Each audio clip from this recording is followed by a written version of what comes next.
Hello, it's Keith here, and this is lesson 11 of the ChibiAkumas series of my Z80 programming tutorials. Now, we've been looking recently at the event stream code of the ChibiAkumas game, and this week I thought we'd move on from that because we're all probably pretty bored of it. And this week we're going to have a look at the player driver, also sometimes called the player handler. And this is essentially all of the code that relates to the drawing and the movement of the player sprite. So this is quite an important piece of code because if you're looking to write your own game, you're going to need to handle joystick input, you're going to need to draw the player to the screen, and you're going to need to handle things like high scores and player lives shown in some way. And so maybe this will give you some ideas of how to do that yourself. The player driver on ChibiAkumas is actually unfortunately quite complicated. The reason being that the CPC version uses plus sprites on the CPC plus machines, and that means that in a lot of places there's effectively two versions of the code. And unfortunately, because memory space was very limited, I had to be quite clever with self-modifying code and things.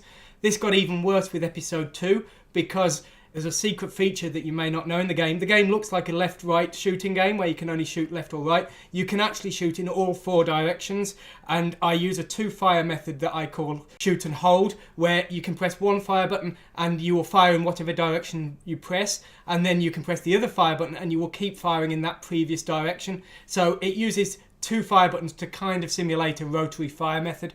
But anyway, this was added with episode 2 and it's used in the final level, and it's also an added bonus. Once you've won ChibiAkumas episode 1, you can then play the entire game in 4-direction mode. But what it meant is I had to add a lot of extra code to the game core in the player driver to make this functionality work without making the core much bigger because there was very little memory left. So a lot of self-modifying code and a lot of tricks there. So we're going to have a look at all of that. The player driver is very big. We're going to split it into 3 parts. The first part is going to be the general player driver, the reading of the keys. The second part is going to be some of the stuff relating to firing. And then the third part is going to be the user interface, which is drawn last after everything else in the game is drawn. And that shows the high score, the sprites of the lives and the smart bombs, things like that. So we're going to split it into those 3 chunks because it is quite big. Of course, as always, there's text on my website, so please watch the video and then have a look at the text. And as you probably know, the game's open source, so just go ahead and download it. And if you want to make something else out of it, go ahead. I totally endorse you to make your own versions of the game and release them. So here's the player driver. Now, I just mentioned the CPC Plus, but it is important to understand that this code works on all systems, and you'll realise that fairly quickly because you'll see pieces of compiler code that will only compile on the Spectrum or the Amstrad CPC or the MSX, and of course the Enterprise. Now, the Enterprise emulates the Amstrad CPC without Plus features, but apart from that, they're pretty similar. So let's start and have a look at the code. So the first thing we've got here is 2 interfaces that are called from the jump block of the core. One just gets the memory address of the high score bytes and the other gets the address of the player array. So these are used for controlling those within the level code. Nothing too exciting there. Now, the next part of the code we've got here is relating to the continue screen. Now, there is 2 continue screens in ChibiAkumas. The game's a simultaneous 2-player and it has arcade-style play. If there's 2 players in the game and one dies, a box will pop up in the corner of the screen asking them if they want to continue, and if they press fire, they will continue while the other player's playing. However, if both players die, it will drop back to a full screen continue screen and they will be invited to carry on there. So there are 2 continue screens as such. So this is used by the one where the 2 players are still playing. The other one is actually in the bootstrap, which is loaded from disk on the 464. So this is the interactive one. There's a timeout where the continue shows, where you can't actually continue. And then once that has passed, you can continue at any time. We just check if the key map has any fire button pressed down, and if it has, we reduce the number of credits the player's got, reset the smart bombs and lives to 3 or whatever the smart bombs should be, and then we carry on. Now, of course, we do have to have another piece of code to cope with when both players are dead, and this is it here. So what we do is we use some self-modifying code for the player counter. We'll discuss what that is in a moment. We have to back up the current interrupt handler, which is a hexadecimal address 39. We load in the 2-byte address of the interrupt handler and we back it up into the stack. We don't do that on the Spectrum because the Spectrum can't have an interrupt handler because the first 16 kilobytes are ROM. So the interrupts work differently on that system. We then run this execute bootstrap command with the hexadecimal command 1, which tells it to show the continue screen. We'll look at that another day. when we get back here, if we ever get back here, then the play has continued. So what we need to do is we need to get everything back to the same state as it was before the player died. And what that means is we have to reset the palette for the MSX, because the MSX continue screen uses a different palette. We have to restore that interrupt handler, and then we have to reset the screen buffers. Because on the 464, the second screen buffer will have been overwritten by the bootstrap and also the variables that are used by the disk system. So we do have to first clear that out, but also we have to set up the page flipping again. Now, that was a rather odd interruption. Here is the true player handler that controls the players. So what does it take to make it work? Well, you'll see first we've got this XOR A. We're setting to A to 0, and then we've got two INK commands here. So at the end of this, we will have a 2. And what happens is that there's the self-modifying code that changes these INKs to XORs if the players are dead. So we're just using some self-modifying code to have a counter for how many players are alive at this point, and we modify that in later. Now, we need to just reset this to zeros, just because we don't want to check if the players are all dead or not, and then when the player code runs, we will check that later. So the first thing we need to do is we need to read in Keypresses from the player. So the first thing we do for that is we actually read in the hardware and we store the keys in a buffer, and then we compare those keys using this command here to the defined keys for the up, down, left, right, so on, and we convert that to a single byte for each player. Now at this point we're loading in the player array. There are two player arrays, of course, one for player 1 and one for player 2, but you'll notice we are directly addressing the variables of the player array here to see if this player is dead. If the player isn't dead, we go here, but if the player is dead, then we have to do the spend check, which is where we check offer to let the player spend some money to carry on playing. Here we're using self-modifying code to replace one of these INKs. Just bear in mind they were wiped here to zeros, and this is how I check if both players are alive or if one player is alive.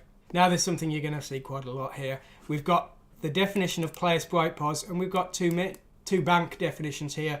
There's a lot of self-modifying code in these addresses. There's a lot of self-modifying code in these kind of definitions because there's a lot of different banks depending on what the player settings are. And with the 464, for example, it was quite necessary to split the player sprites into 4 chunks, because on the CPC 464 there was only enough memory for 1, whereas on the 128K we could have all 4. The 4 chunks are player Chibico facing left and right. The second one is player Chibico facing up and down.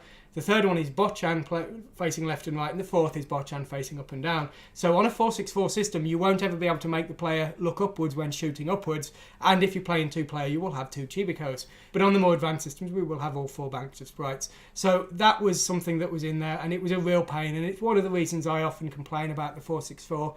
And it's a great system, don't get me wrong, but supporting a 464 and making the best of a 128K system means that firstly you have to work out some way of using the extra memory without maybe doing frivolous things like having sampled speech and things, but also you have to keep compatibility with that older version, so that's what made this a lot harder than it should have been. So here we're reading in the top bit of this address here, and this is to see if the player is facing left and right or if it's up and down. Now if they're up and down we need to use these settings here, but if it's left or right, or we're on a 464 where we can't use the up and down commands, we stick to these default ones here. So you see here we're overriding various bits of the addresses here, just depending on the alternate sprites. Now when you get to this point, you see we've got this player handler 1 command. What this is the common code that handles both players. For memory limitation reasons, most of the code is shared, but things like the sprite definitions are player specific, and checking if the player's alive is also player specific here. So what we execute this player handler 1, and when we get back here we're going to carry on. So we just reset our bank just to get everything back to normal. Then we read in the second player. We do some more stuff with the CPC plus sprites here. This is relating to the drones. Now the drones, you might not be aware, there's 2 drones in the game and they use plus sprites, and they're 2 different sprites but they just flip between each other. They're not actually altering the sprites, it's just altering the positions of the sprites, but it makes it look like they're animating. Now at this point we're just checking if player 2's alive, doing all of that same stuff again. And again, we're loading in the Botchan sprites here. There's a little trick here that I could use to force 2 Chibicos just for testing, but that's what that's there for. And then here again, we're checking if the Botchan character is facing up or not. And if not, then we just get to here. And then we run player handler 1 again, which is our code to do a single player. So when we get to this point, we're now done, and we would return execution to the level loop, because this would be run within the level loop, you see. So here's the player handler 1 code. This is where we're actually going to do the common work of dealing with a player. So first we're going to save all of those parameters we defined for the addresses of the sprites into the various places via self-modifying code. Next we want to see if the game's paused, and if it is, then we just loop around here for a while. At this point we are just going to check if the game is paused. Now the game will be paused if no ticks have occurred, so what we're doing here is we're just checking to see if any ticks have occurred. If they haven't, then we return. If they have, then we're actually going to do a processing of the player data. So first we set these two pieces of self-modifying code to 0. These are relating to the 4-direction mode. The 4-direction mode will need to set certain parameters, and then after all the joystick inputs have been processed, we have to work out what those joystick presses meant. Because if the player is pressing up and fire, that may mean they need to face up and fire, or it just may mean they need to move up and fire, just depending on what settings are running. So we use self-modifying code for that. Now the player has a limit to how fast they can shoot, and we read in from this parameter here to see if the player can shoot again or not. And if the player can shoot again, we set this parameter to 0 because that will allow the player to fire again. Now here we're checking the drone position. By default the drones should go out further away from the player if the player isn't shooting, but we do need to limit that to a maximum of 16 here, so that's what this is doing here, and then we're updating the drone position here. Now at this point we're reading in the X and Y position of the player, and then we're loading in the default move speed here, and then we're actually going to start processing the joystick compresses, which were stored in IXL by those reading commands earlier. So we are checking against this key map, and you can see we've got fire 2, fire 1, up, down, left, right, so on and so forth. And the procedure is basically very simple. We check each bit, because each bit relates to a direction. If the direction is being pressed, then we have to do various processing. So the first thing is, if both fire buttons are held down, there's something called crossfire or burst mode, which is where you fire in all directions simultaneously. This is only available if you've got burst power, and you get that as you collect score. So it's a kind of, first we have to see if both fire buttons are pressed, so that's why we're doing 2 checks on the fire buttons here. And then we jump to this routine, which will check if the player has the burst fire that allows them to do that. If we get to here though, we are running this command to save the direction to firing right. You'll see the self-modifying code on all these fire commands because this is all reprogrammed if that 4-direction mode is enabled. And here's the same for left. And when we get to here, we are loading in the speed that we defined here, which will be changed if the player has the fire button held down, and then we are just checking the direction that's been pressed and seeing if that would drive the player off screen. If it would drive the player off screen, we don't do anything. If it wouldn't, then we allow them to move. You'll see we've also got these fire handlers here because again, if the player is holding a direction and pressing a fire in 4-direction mode, that does affect the firing direction. So that's basically the same for down, left and right. It's all very generic here. And then we've got the smart bomb down here as well. The smart bomb will, of course, clear all the enemies on the screen if the 3rd fire button is pressed. There's an FX command here. What that does is it makes the sound and the flashing light of the smart bomb, because the smart bomb command is done at the end of a level as well, but we don't have the sound effect at that point. So I needed the configurability to have the sound effect and the smart bomb effect of clearing all the enemies split out, so that's why we do that there. Now when we get to here, we've actually finished processing the key input. So when we get here, we want to check if the player's shot needs to be saved, and if it is, we need to update the sprite to show the direction and the direction that the player should shoot within the player's variables here. If we get to here, jumping over, then we don't need to save it. And what we do here is we're just checking to see if the drones need to be changed in direction, because again, if the player moves from firing left, right to firing up and down, the drones need to flip 90 degrees. And we have some self-modifying code here to do that. This will be called and it will modify all kinds of bits of code to do the job. We'll have a look at that in a moment. So when we get here, we are looking to see if we need to make the player fire, and we run player fire 4D, which is the 4-direction capable fire control code. Again, annoyingly complicated.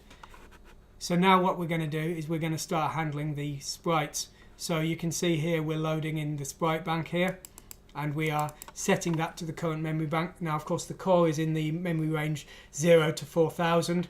The sprites will be in the 4000 to 8000 range, and on the CPC 8000 to FFFF is the 2 screen buffers. So we're all in the clear there. We're not going to cause a crash by doing this, but we can't use our level code while we're paging the bank memory because the banks are in the same address as the level code. So we're updating the X and Y position of the player here within the player's data memory here. And then we're loading in the current tick because there's 2 frames of animation for the player. And then what we're doing here is we're updating the X position, or it might be the Y position if we're in vertical mode. And then we are checking to see how many drones the player has, because we need to draw the drones and we don't want to draw more than we need, of course. And then here you can see we're loading in the memory addresses of the MSX specific data, because the MSX has a Y offset where the sprites are in video memory. Here's the CPC version. The CPC version unfortunately has different sprite definitions to every other version. Very annoying again, but that's the way it is. So here we're loading in the sprite number, and then we're jumping over to here if there's only one drone. So if we're here, we've got two drones, and what we're doing is we've got this CPC Plus version here, which will handle the conversion of the CPC coordinates to CPC Plus coordinates, and here we've got the data for the drone. We're going to have a look at how we do that in a moment though. Now this is the non-CPC Plus version. Show sprite is the command that I use in all cases for drawing sprites to the screen. Of course, that doesn't count the CPC Plus because CPC Plus sprites work differently. But if we've not got a CPC Plus, that's what's going to do our sprites. So here we are just updating the drone position. This is again relating to the 4-direction mode. And here we've got the CPC Plus code here that is going to be doing the second drone here. And here's the sprite code for the non-CPC Plus of the second drone. Now, if we've jumped straight to here, we have no drones at all. And so what we're doing here is we are now loading in the position of the player. We're just offsetting it for the size of the player because we draw from the left hand, the top left of the sprite. And then we are getting into the code of working out how we're going to draw the sprite here. Now you see we're checking the invincibility here because the player's sprite will flicker if the player is invincible. So we just need to check that and see if we want to draw the player or not if the player is invincible.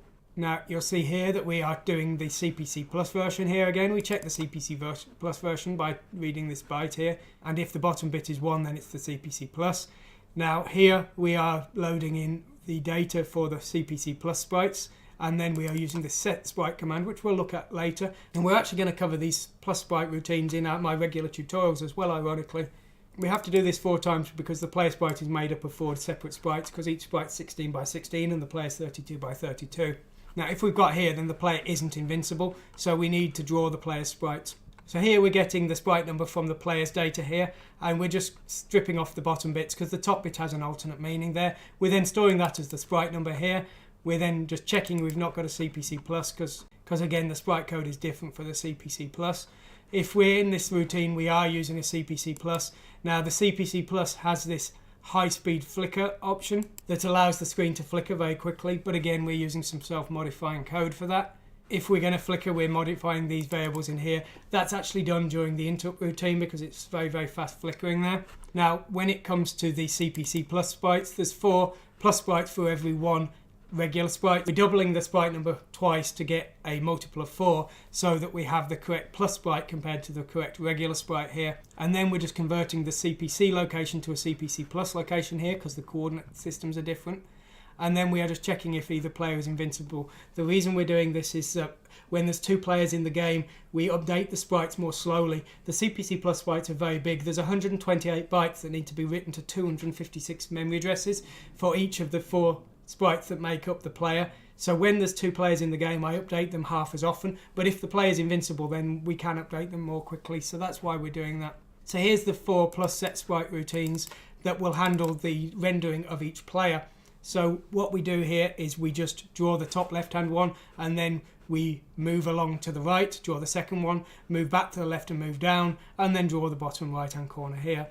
And you'll see here that we are defining these bytes here, and the first one here I believe is the sprite number, and the second one is the scale. Now the scale is set to 9. What that means is a visible sprite that is mode 1 resolution. If we set that to 0, which you will see up here, we set it to 0, what that means is the sprites will be hidden because this routine was hiding the player and this routine is showing the player. Now if we get to here, then we are not using the CPC Plus, and this also handles the Spectrum and the MSX and the Enterprise as well, of course. Now we're stripping off a few bits of the Y resolution here. It doesn't make a big difference to the gameplay, but it makes the player look a little bit clearer because of the colour clash when you are not on an 8x8 boundary on the Spectrum. We're then setting the Y coordinate of the sprite here. We're then loading in the bank address of the sprites here, and we are then calling the sprite routine here, and that will actually show the player sprite. The player sprite on the non-plus machines is just a single sprite. It's only on the plus that it is these 4 sprites, so there's only one routine there. And so that's the end of the first of these episodes. Of course, there's all of the information here on the website, so please go ahead and check that out if you want to see more or if you want more detail. Anyway, thanks for watching today, and goodbye.